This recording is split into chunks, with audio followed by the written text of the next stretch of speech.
إن الحمد لله نحمده ونستعينه ونعوذ به من شرور أنفسنا ومن سيئات أعمالنا. من يهده الله فلا مضل له ومن يضلل فلا هادي له. نشهد أن لا إله إلا الله ونشهد أن محمدا عبده ورسوله. ثم صلوات الله على أفضل خلقه محمد بن عبد الله وعلى آله وأصحابه ومن تبعهم بإحسان إلى يوم الدين. أما بعد، يا إخواني في دين الله، يا أيها المحاضرون والمحاضرات في هذا المسجد المبارك، أوصيكم بتحية الإسلامية وهي السلام عليكم ورحمة الله تعالى وبركاته. Di masa lalu, sama kadang dan berbeda. Masa lalu, sama sebaya ibulah sangkono, sama sebaya ibulah dukulu kono. Anu masa lalu. Kamasa kilo lalu akabarala. Kasolatun demani alafe. Lalu kaya Johnson makanu Muhammad sallallahu alaihi wasallam. Alaku Muhammad bin Ma'allahu ma khalaqtu dunya. Aku ni Muhammad tunte ali tunte dunya da ala yoko. Muhammad ya salatu temina ko fami salatu ni ala fe. Ay salatu ke ala kala abu ku salatu senman ka. Ko fe ka salatu ne ma ke aka sahaba ni mo ka.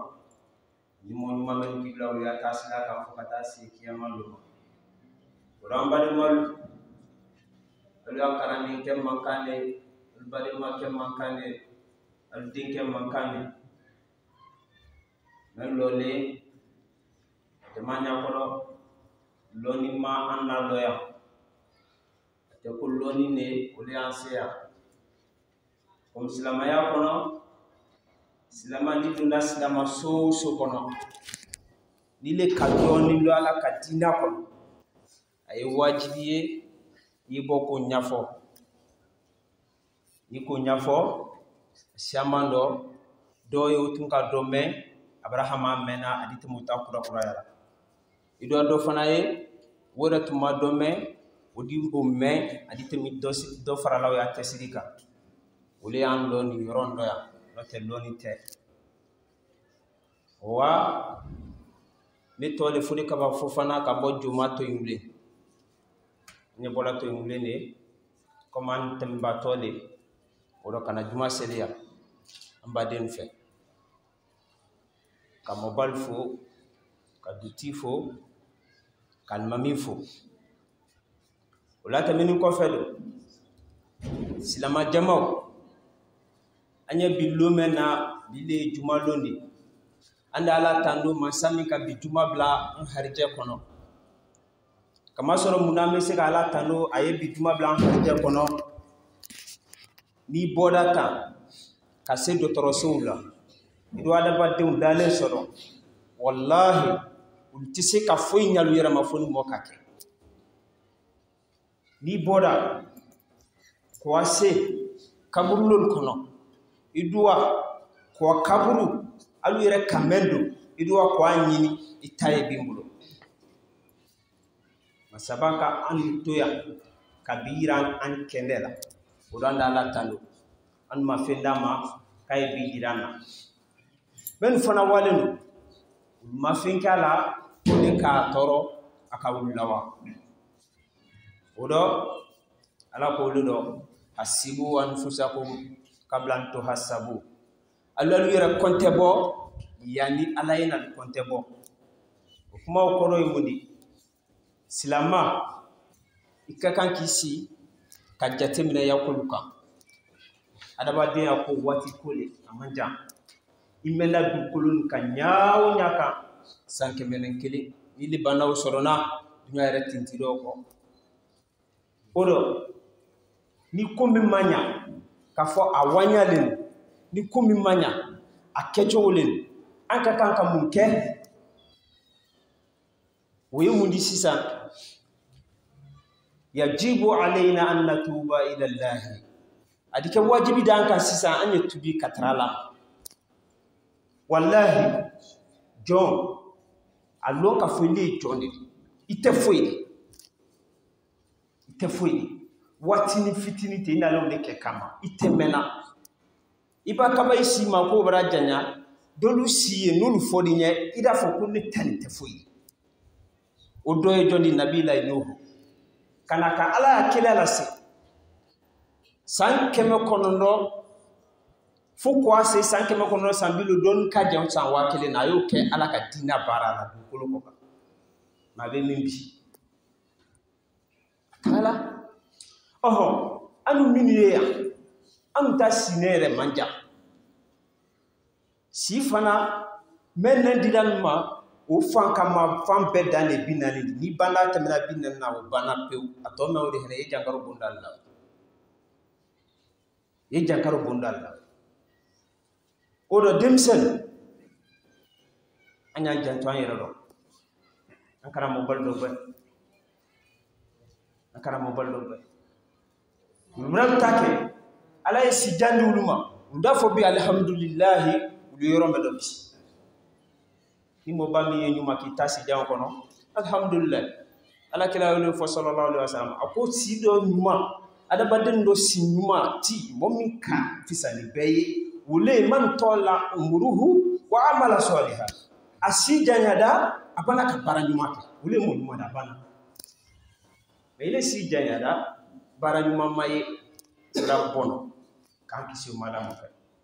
odo dina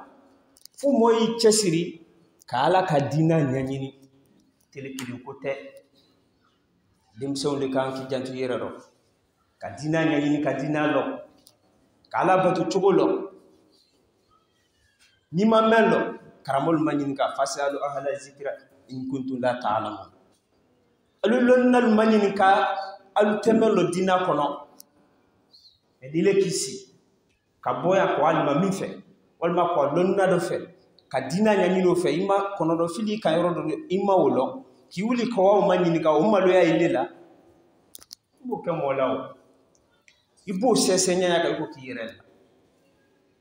ala kala ko sallallahu alaihi wasallam akulla haya fi di ni ko ke dina le nyanyini na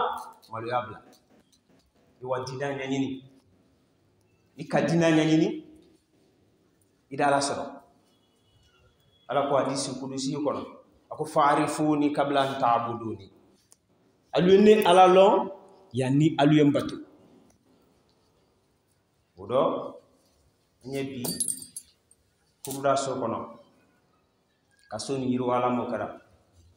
mais silamal ambara nyina ko kelin ko woye mundi kanya ko luto ala bulu kan janto an yere do kan julu korosi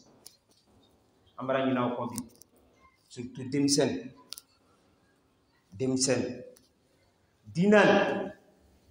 ala ka dina mel demsen ne ka sobe do ka ala kelama de sallallahu alaihi wasallam fu kana dina se anu mayambi wallahi demsen ne ka mais bi demsen kam muye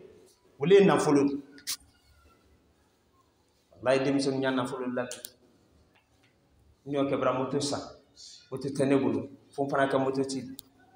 nyo kebra momli tenebulu fon ka momli ti wote bashidiwo wote jumandi ala ko bla be harjelu kono ni o nyini do sero bara ni ka bara ke ni ka wori sero do besoro mala mu fo qur'ana kono ala ko la tulhikum amwalakum wa auladakum an zikrillah alu anna folo alu den kana ke sababu di kaluso la ka bo ala fo folima ka fone den kasia ki okipi den na ki okipi kana folo kola o ke sababu ye kilere hakili beta ka bo alaka ala ko kunu kede ala kol kunu kere ala kol kunu ke few parce que bi tenen no ba ma fene na folo nyini silaka adaba demba bana kununa soma bi ate foyi jate minala ale ka kan ka soron ke nyame ma bi tele kono o jate labo seli fana di ban ato seli lazara di ban ato seli ka fitri kete ka safo kete sinu ko mo kele odi wili ko ala daso ma ili nyana kala yi so min kala odi ibana ala ro kono ko yi ala ma ko do lewa ala ko le fo ako rahman rahim atole ni fulani rahman ma wodi ayo le dilile ma be sawlo nabila ibrahim suratu bakara kono aya nyina ala fe ko alla yi maka ke du baraka madi kaban kan maka ka aharje irden momo ka hiji ke ni sira maka idi kabako san re tenala san kono yere san na limba san kono be se ka san na ni ke saman me ni wara irden ni ida fo ko no ko irden ko te nabila ibrahim maka do baraka kaban ka fo nabila ibrahim makale din nabila ibrahim ke imaman linnas kaka mulu ya nyamodi ala ya fo nabila ibrahim suratu bakara ko me nabila ibrahim ayani na ala fe ko ala ya bon son fana tede wudo ala ko amadi la yanalu ahadi azalimin ako momenu ko ni tonyotedi utana ne kala hirin soronade ka kenye modi kuma ni la nyini yemudi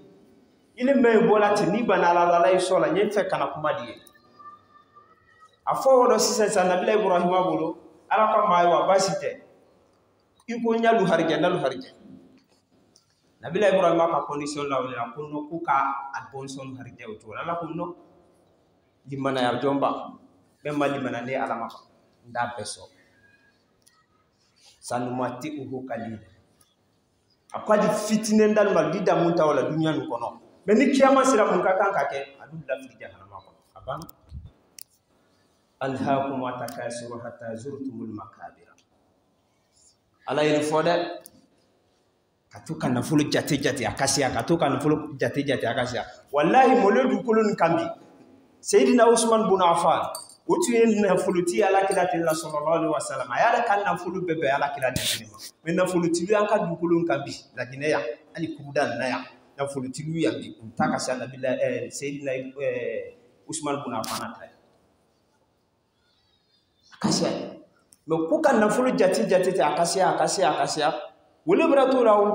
hatta zurtumul makabira wal wala kaburu yi adiketi adike chugudi benya sitala yo le dolu yela da fal qur'ana kono kunni ko sey yoro tun kada dubula bi ko sey kala dunya kono na amalu salihah kalu di barani make o bentodi utise bena me yanu lunte yani saya lunte alaba den kakan kam ke wala préparation yo ki wuli wayasi kama préparation ko wayasi sudmani fatazawwadu fa inna khayra zadi taqwa ay silafana nyini ka saki kona la fala usilafana nyuma ka sala ma taqwa wala ala islam be ko bi ko na fulu yere bere tana so na ile nana do soro ya ulube maka na fulu nyini wa ma soro do be ulube du kolon kambi ile nana usoro ya ube ka na fulu nyini uma soro na fulu ti jombe dunya kono ula marale momo ki farati ka ko na fulu ka sha nebulu kunta nyini na sini andi togore leila ka fo ko ne branche mbo nyini no membulu ndi mo sa ko do togore le di masini na fulu tini una fulu nala kiswaro nyumaki da wuli kana ke sababu di fana kibo ala bolo sayyidina usman bin affan konko duna madina silamaw kafir be konko bala be toro na fulu timen kakan kwa import export ke ka dunta kana nay ay rete sorona konko do Usman bin Affan aka wadi bla kwa donisam shami jamana kankana ay kuma namede na politique aka doni bla doni nara nyome yiri kat kodo kala se fo Madina soufe commerçant ka kuma mel tolo la Madina soko ko doni mbra al wada Usman bin Affan asore amra me ya doni nade ite do damma ya ko filamma sandi se ka tono do suraka Usman bin Affan ako tunyali balaya yeso konota parce que nous créons bi dulor di foy mandan ni afala fa mama yali monopole rabul kama ko ihtikar ka fengande apri ba yele kala bo Usman bin Affan ma taketi ako commerçant ma suma marana aludi sa sanam mawa alko ko akoluma ne asuma boro kele aludi tono drome tantanwa ko do le ninka san wa keme alu asama wa keme fla alko Usmana o kasiyale anda ke drome kele andi tono drome fla Usmana ko ne ta dal mawla na daluma alun tono drome kele drome ta kuninkum na folo tulu yere na ya international ko bo anda kesa andi tono drome kele drome mo ko do nanka sayma wakeme ni ka san wakeme lodo anda sayma wakeme saba ko kunta do fana la fiyo no kadan di bi tono su jon wati bana ka fin san wakeme a ko fil wakeme fla wakeme saba dora wakeme fla tono ko kunta di na folo tulu ko do akodo sa ndi nyan nan folo men e nyan karajaw men boloni ne dadi jaw kela do ma drome tantan adin tono drome tan c'est-à-dire ma dama million kelen ada sama million tan na do tima alko ma ko Usman jayi tan di tu bolen ka to bolo aka munge nan folo tilo ayo lutoy fantam fem Madina soko na kaya Usman do tala bete ka dabe ma parce que Allah yo fo Qur'ana kono ki bolo ka Qur'ana ya lela kan baraka kaya marchandise be partager fantanuna yayi sala ko al-Qur'ana kono kuni mo mi nyuma ke adi sara nyuma la fama jazaul ihsan ila al-ihsan dika nyuma ke sara to nyuma yalla man jaa bil hasanati fallahu ashru misluha ni na da nyuma kelendi nyuma tandiki ale yo ni ta kamar sandisi din wala ka di fantan maka fantan deme ka tono fo toy Usman bin Affan ayo ke mais bi anu kan na folotinu asiama men bolo ulu toni ni la toni ni pol toni soro pol men ndoko jeli bana la kana mato mobili kele moto kele adolu yere million yiri kadi doma fantan ke ya kren fa do kalo kunu suma be o bolo bi lolu amata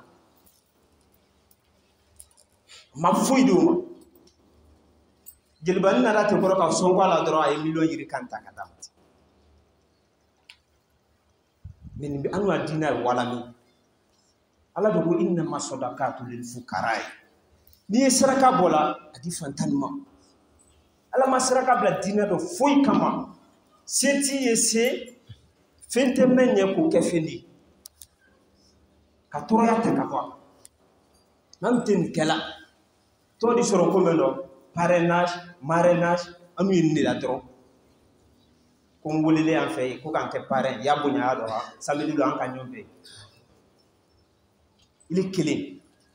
ni be ni bora en France so bora fana yi wolo to en fana ili ni tonu ne ko wati janko rete yani wati ne le fana di bo andi mo bore ko me do bore ko di men afamba be so jama nan fulo kataka a tourner kabla du fa kono na folo teno mi ma ni togo nya ate wani mala yo molle la jankalo do da nyu mo bal na wal ma ngiral na ni duna do trosula wa kemelo ida danda bana mais na kalemina pas du simple na kalemina ha ay bara soronde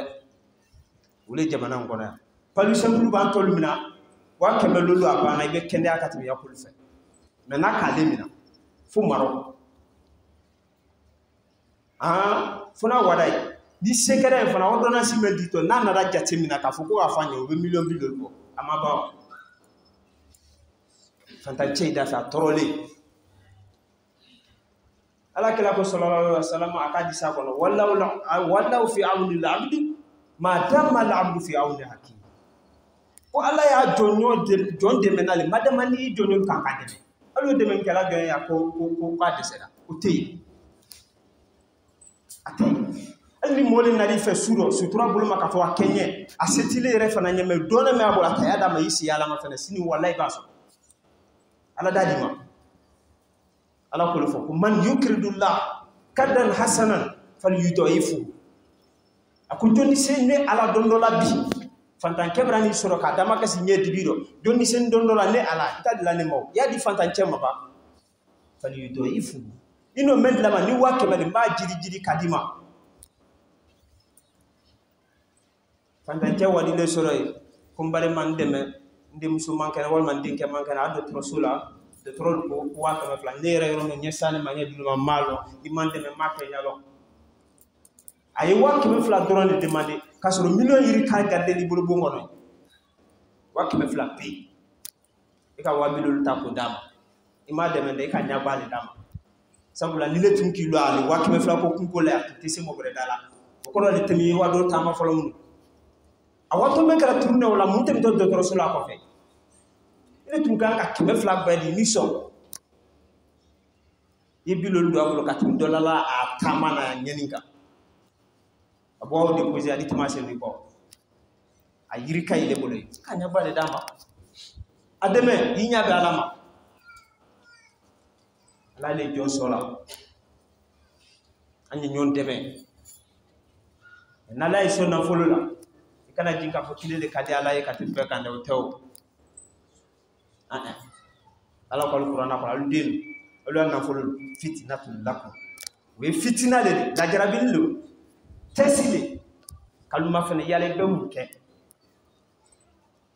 una folo ti yiri kal ka compte bloquer ta ko bloquer fo suisse la guinée rete feu ko bloquer fo suisse ka boro ka na folo aya ay baraka na folo bolo da faire fo misir lo ala mo fo monye ni ko misiri ko men no isella kono le to ko misiri ul betro dal be nyagbale domini yoro rete fani nyana ma rete ni ka fani nyana ma nen ben ka couleur saba abe ke fani men ko do men sama clear rete apo soro do kedo an fe ka do soro an fe ka do soro ga o le be pesa nyon kana kana nyaye na clean sitama ile milliard yiri katala ko ko misiri do na misiri kono folo fanta menu yi milliard mewde alo tala te kele ba billahi sini idi do jura ala ni nyina fe o amado bari sinyina fe fonu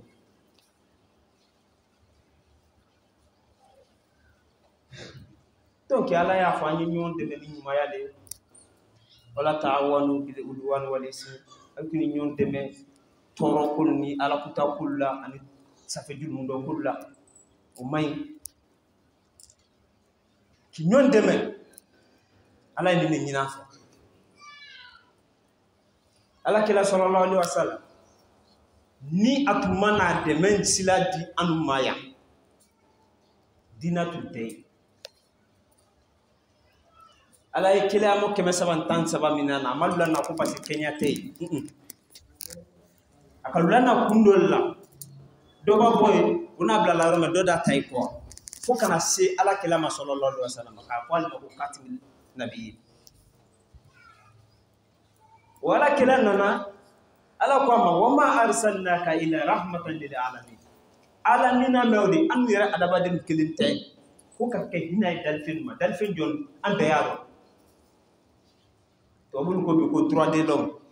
droit d'enfant droit des femmes wala kilali ala ya ko qur'an ko ka dala kilala fin am fin fo la droit de l'homme bay ko abe dilala kilal ma ka fani ala kila yɛrɛ hinɛ dante k'a fɔ ko ni i sili ya so kan i fɛ ka baro kɛ ji i bɔ ka i lo i ye baro kɛ baba ye yɛlɛ i tɛ hinɛ dan ye wa hinɛ dante k'a fɔ n'i kɛra biyan kana tɛ la fɛn min satɔla ye i muru da diya ka kana tɛ a kana tɔɔrɔ o tɛ hinɛ dan ye u ye nin bɔ an bolo ala kila ta min nalen ala ye min d'a ma kuranna kɔnɔ u ye nin bɔ si ka nin bɔ an bolo k'an nɛgɛ dibi kɔnɔ an ɲa ɲɛmɔ minnu ye ka droit de l'homme ta ka dɔn droit de l'homme do na men bolo ul fanali kana folo nen do ul bolo an du finu sisa an talo am min ke ko droit de l'homme ni soyi sunya ni yo mina ko awde commissariat droit de l'homme papier woli ma fene to cho kay ala do ko ni mo sunya li kana sala dinari ay wa rubu dinar do ko bolo tige ala kala fo sallallahu alaihi wasallam ni se kada ay le min sunya semaine kelele no du ñom be circulation imaken ya woriye imaken yere o mo kelon bla le nyama ay mu ke ay arrangement man ke sinamo ala kila sallallahu alaihi wasallam ala dina min do abul nanyo bara bana foite anda fi ala bul fado ba asondo bulo ko kalashinin kof do be AK 47 PK18 RPC ou bien bolo abonné ni mo fan mo polémique fe mere tay la marché kono ma polémique atin flawa katu kan fa été fou intérêt personnel ni min koma yere kun jufa ko jini te dro ko mala nale so ni police ni maka bara ba sorate billahi toron yan kayti an wanya klinyere te manya ya ko di alama wa tubu ilayhi wa anya ko sen ko alama tuma do be joy toro ya yika mi ya ko yira alala an teselula kan si kan yere fo ala ya maw nyalo yere an ka min lobi na bala dro ko be tambor kefe bita suma ken fe bita karisa fe o kan do be yere li jera moldi ni kanyae ni ka famu ko ni ya ko be nyabo ya bon ko ni masero bre me ni mo le nyae se morul fe anda nyabo ka di ma barabana ala ko qur'ana kono o dalu mi ala ko qur'ana kono atiuni astajibu lakum abana min kelempe ba ka condition lala ayum wole nyalu jabi esan mala wole lawa ni sube kara sunora mabam atiuni astajibu lakum ayum wole nyalu jabi ba ka condition min lala fal yu'minu bi aha wala condition ngole wati yelanne alala ka ko misa kala falyastajibu li alu jabili ko ni fana dikane ma wajibi la'allahu yarshadun no kera o sababu ko so salli kisi alli kanda abana souffre ele ki wuli ki a solo data du talama 1h du matin ki seli jibra ki senya ki a tapi fense ka lo flat seni kadalama kastafurla uruli ka salatu ka chibaka ka la ilaha illallah fo uchiama kama kitedo si alanye alani konne ne kale ele re ko lon ka temine kan adu brakole ya ni manya man ta kenyalo ala ba menaw anya ila ere kabile man ke fola ka lopidake me wato yake wallahi yesemen kelen da fala ndo watisi ni ma fe yado ni melo le nel ka yafa wallahi ka kelli mana kan ko yelo kun kelen da falando yala wole ka sudo ile ma fenye ne le no ya fale no to kuranna te wallahi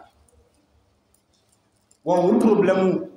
ka fo ne le yo ya fa al kiyama indi ne bekiti siga sitala man ti sila ni kela fo suno wati ko ka sudo tala sabali ka kelen ke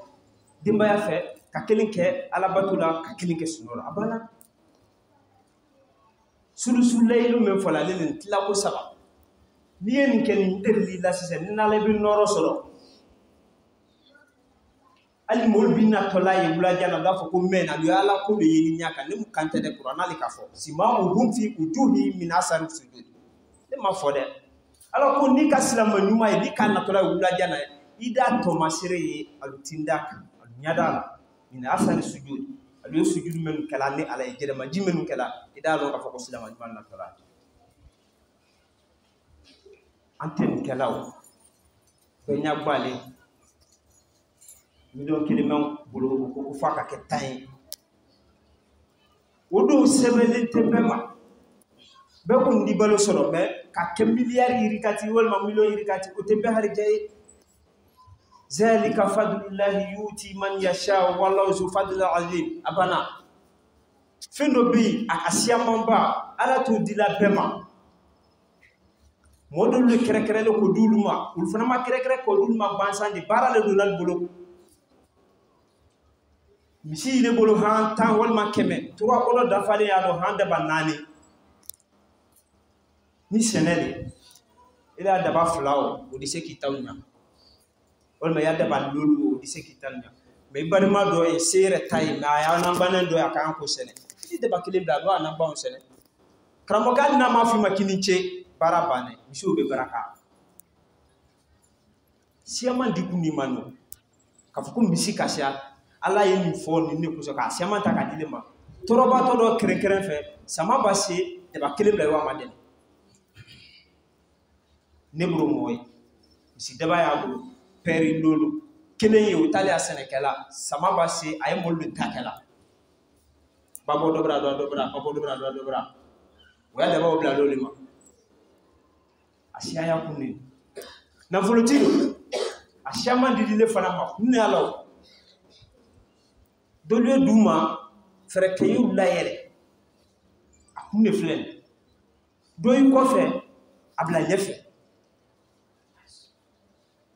Sayyidina Abubakar Siddiq ina fuluti yala ya soronge ha ule donc ay ñu deme ka ke fi silamal ba ñu deme wallahi fantan te dese bato te islamalo ate abe afala ko arabu ko wori al te islamaya de mena no te nal kilo ade be kun kambi para bane Barack Obama sida America masaya la sida sa foro na ko sena mol ma ko ka wodo do débloquer ka dali ma milliard iri ka kay fantan de mala foro ka do tala America du dente ayo okay ama fo be kara wori tiri de ko wati office ara mo mai ali bi dodo ne maro wodi wala o menam ta kera o dina nyamol wodi bayal boloy am te sira de mena bara nyini roti se ka damma yane je jaran ke ka suma fewo ituma ke supu di kada jangar to ma atunta na fawa donc ay kul ma fene ka famu lo karande kele kan do ni mate ma fen lo ka bon to yule sema no do lisalo na juma to yule e bole ura ñoo famu ay hina ñona dinen manna foy kama fay ñon deme kramoke ni secret do finye ni yoke ko kita silay ite ñani fiu wati be subhanallahi ida alhamdulillah fo fiu le do secret di ya wa kema me kana lay kundo ka fo kuna banda ko dogre tesoro alni ma sebele majira ila iko lon ko no banda dogre dina al ni mo fini ile kala no bana do bere bena do harje ala bolole al ni dalle tunni ma be ko kadi ka bu dala ko amalo ila ise ko te mais ni waki be ko kana ma fene tende isi nyomenu ye ama fene ba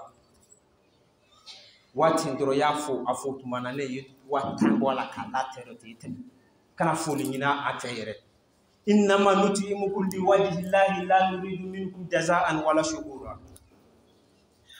anye alula dominina ala lo koso wante barkalla nyininal fe ta nyininal falun tando yakete ndoro ete yo ki tasilal ila kema o banwati don demeno nyini batol demeno ya kema o banwati idalaye akala ya wati ne mali suma wala ya suma dikalama ya la da te kala ya suma ya la da no te dikalama adal te kala ya jiba kala ya ka buru te sibla la me ato e militi dan do dina kisawo ada ba de harje ba kala ya nyawo nyaka wati ne na to tabeno ya ala ka biyo ko diko ki torole kaka bele yin ko fela ma fene dro idi do yi taka juitali diko kanyo tiku wori siama yiku wallahi nya fine kataje be ido e utaka ditari mo yitemal itedo ko yedonye meni ala isoni tola istainu ay nyon deme adol ko ani ala folumeni ani masoro bataya do ha ne masoro tulundo de ka sele ke inseni wosi den tani iseli wosi hey ngala re kadima tunali ka baraka ke ala le ko imalu fasayara Allahu a'malukum wal mu'minin ala ko le bara ne ala malu bara ila mu'min men fana temal nyala barake ni ka bara bi tasulo mais asolo non ko fe bolo sayde ko tia fankale ka dima uti wala na do to wala na do ki folan dunya no te yoro do yadi lay mo sito kala mo Bosito kalama ile téléphone dabale san ko adi demso ma yan fe ika moto san ko adi do fana ma yan fe asiti fe elle bi wonu ici le message du wolé la dro ko dinena ben ko kada ede wudi may bolo de awli ni ko tel lolo adi numéro fana ko to do apana ina ifa ulu bona soma mori men kakan kan ali sukaro songo te kakala ele ba ka sila ele ba ka timna ko grand be ka ile ma ko grand e grand ali te na nyam ma bi wana do ko kalamani de te nya ya petima rabo ka do ma chokoroba ni sukoroba ilu ma mori men kele sukaro masuro kakala akokati ele takara mo sisa na fadu mo yeli lela kabote fou kasate fou ça fait il est na folo nyini na ya solo na me ka kuma ni ibanke ba flam ule mo fana sele beli sini na la ka simaya dima alumenu nyawti la mola dai teddo ndo ko do molu temene du koloka banke bala bato fe ali fani nyanama to tabulo aba fani ko ada la tele la kisi kama kono bona abaja do do babo abara ba me soro na la nana falema ka keti fokal kolo una rasa ya nene lo bolu fla bora bolo lo me jale ato ya braba ha toro ya bana wolo anana fa ya baraka na da boya malume misi nyome biga ateba ko tela be abulu mun kala sama banki ba fla o baraka wala mamran ajali mam rabbana atina fid dunya hasanatan wa fil akhirati hasanatan wa qina adhaban nar subhana rabbika rabbil izzati amma yasifun wa salamun ala mursalin alhamdulillahi rabbil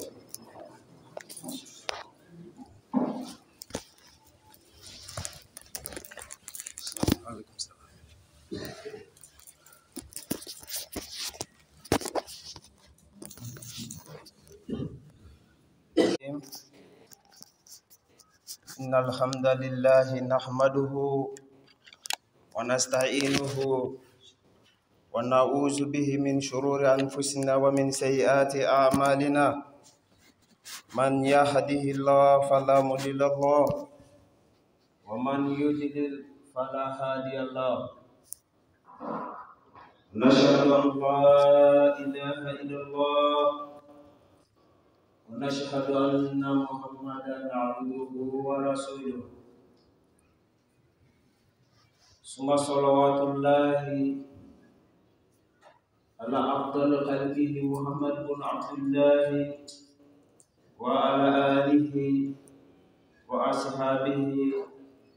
ومن تبعهم بإحسان إلى يوم الدين. أما بعد، يا إخواني في دين الله، يا أيها المحاضرون والمحاضرات في هذا المسجد المبارك،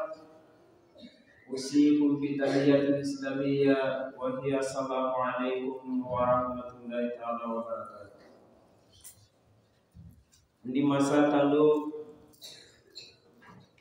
sama kadang dan berbeda. Masa lalu,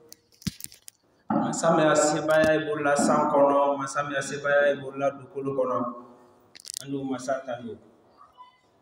kama sakiru lalu akabarala. Kasolatun demani alafe, rukaya jomseni makanu Muhammad sallallahu alaihi wasallam. Alakum Muhammad bin Ma'allahu ma kadatu dunia. Aku ni Muhammad tunte ali tunte dunia da. Ala yoko. Muhammad ya salatu temina ko kami salatu ni ala fe. Ay salatu ke ala kala abu ku salatu senman ka. Ko fe ka salatu ne ma ke aka sahaba ni mo ka. Ni mo ni ma men kibla ya kasla ka fakata si kiyamalu. Uramba ni mal alu akara min kem mankane alu bari ma kem mankane alu din kem mankane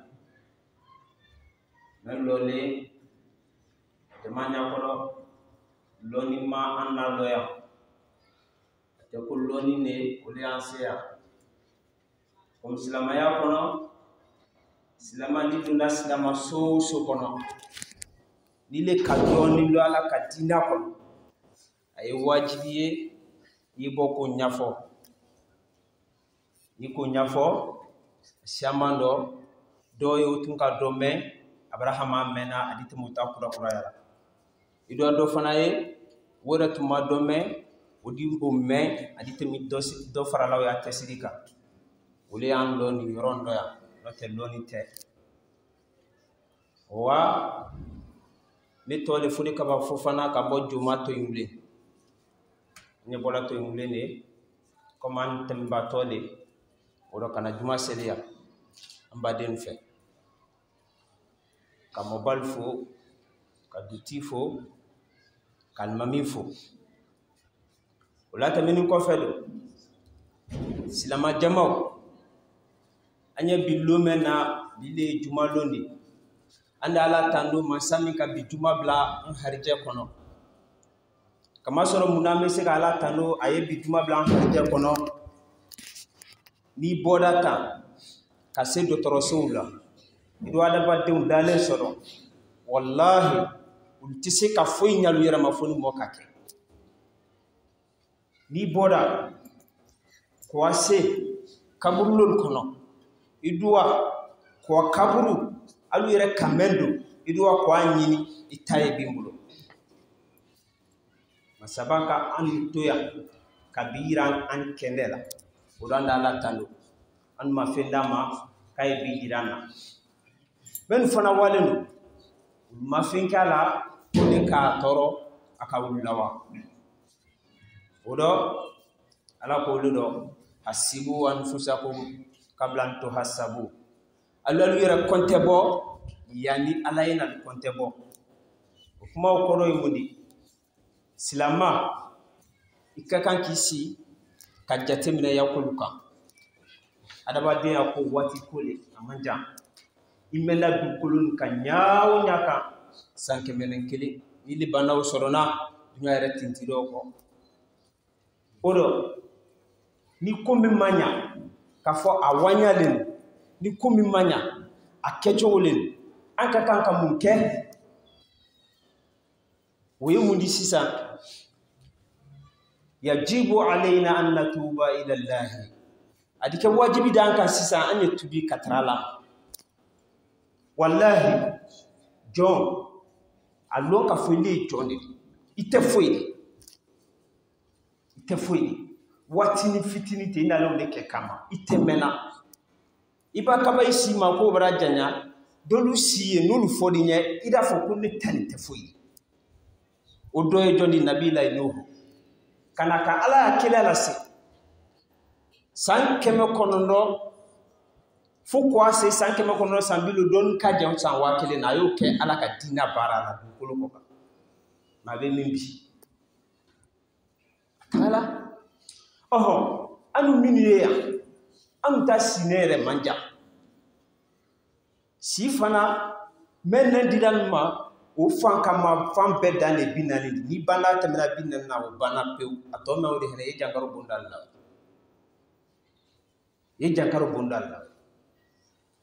o do demsen anya janto an yero ankara mo baldo be Mram take ala isi jandi uluma ndafo bi alhamdulillah ulu yorombe do bis ni mo bami ye nyuma ki tasi jam kono alhamdulillah ala kila wala fo sallallahu alaihi wasallam ako si do nyuma ada baden do si nyuma ti momi ka fisani beye wule man tola umuruhu wa amala salihah asi janyada apana ka bara nyuma ke wule mo nyuma da bana ile si janyada bara nyuma maye la bono kan kisi madam ka odo dina fu moyi chesiri kala ka dina nyanyini telekili kote dimson de kan ki jantu yerero ka dina nyanyini ka dina lo kala batu chugolo ni mamelo karamol manyini ka fasalu ahla zikra in kuntum la ta'lamun alulonnal manyini ka alu temelo dina kono edile kisi ka boya ko alma mife walma ko lonna do fe ka dina nyanyino fe ima kono do fili ka yoro do ima wolo ki wuli ko wa manyini ka o malo ya ilela bo ke molaw ibo sesenya ya ka ko kiyirel ala kala ko sallallahu alaihi wasallam akulla haya fi di ni ko ke dina le nyanyini na malo ya bla wa dina nyanyini ikadina nyanyini idara soro ala ko hadisi kudusi kono ako fa'rifuni qabla an ta'buduni alune ala lon yani aluyem batu odo nyebi kumda so kono kasoni yiru wala mo kara mais silamal ambara nyina ko kelin ko woyemundi kanya kolu to ala bulu kan janto an yere do kan julu korosi amara nyina ko bi surtout demsen dinan ala ka dina mel demsen ne kasobe do ka ala kilama de sallallahu alaihi wasallam fu kana dina se anu mayambi wallahi demsen ne ka mais bi demsen kam muye wole na folo wallahi demison nyanna fulu la nyo kebra moto sa wote tenebulu fon fana ka moto ti nyo kebra momlisa momli tenebulu fon ka momli ti wote bashidiwo wote jumandi ala ko bla be harjelu kono ni o nyini do sero bara ni ka bara ke ni ka wori sero do besoro mala mu fo qur'ana kono ala ko la tulihikum amwalakum wa auladakum an zikrillah alu anna folo alu den kana ke sababu di kalu sola ka bo ala ko folima ka fone den kasia ki okipi den na ki okipi kana folo kola o ke sababu ye kilere hakili beta ka bo alaka ala ko kunu kede